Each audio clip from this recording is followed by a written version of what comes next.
వేల అక్షరాలు కోటి పుస్తకాలు చెప్పలేని ప్రేమ అమ్మే కదా.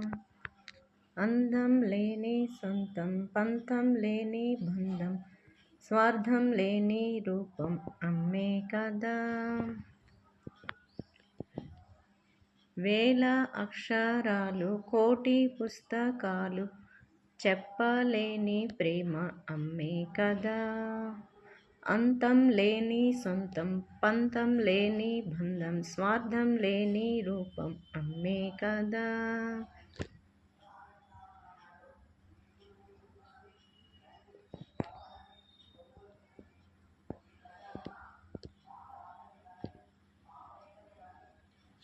జన్మనిచ్చిన తల్లికి వేల వేల వందనాలు, కోటి కోటి కృతజ్ఞతలు. తల్లి ప్రేమకు మించినది లేదు ఈ ప్రపంచంలో. అది అందరికీ అనుభవమే. మనలోని భాగం, మనలో ఉన్న మన శరీరంలోని ఆత్మలోని రెండిట్లో కలిపిన బంధం అది విడదీయరానిది. ఆ బంధానికి మనం ఎన్ని కృతజ్ఞతలు చెప్పుకున్నా తనివి తీరనది. ఒక రహస్యపు గది. ఎటువంటి కల్మషం, స్వార్థం లేని ప్రేమ, మమత అందించగలిగింది ఒక్క తల్లిదండ్రులు మాత్రమే.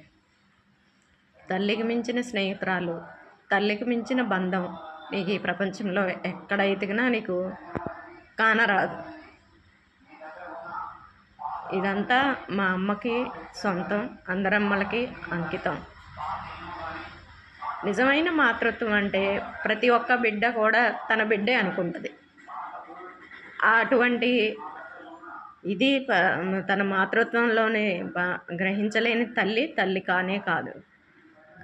గర్భం కొంతమంది పిల్లలు కనలేని వాళ్ళు కూడా మాతృత్వాన్ని ఫీల్ అవ్వగలుగుతారు.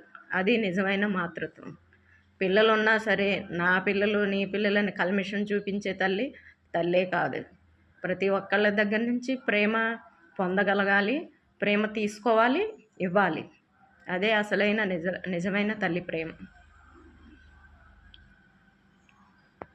వేల అక్షరాలు కోటి పుస్తకాలు చెప్పలేని ప్రేమ అమ్మే కదా. అంతం లేని సొంతం పంతం లేని బంధం స్వార్థం లేని రూపం అమ్మే కదా.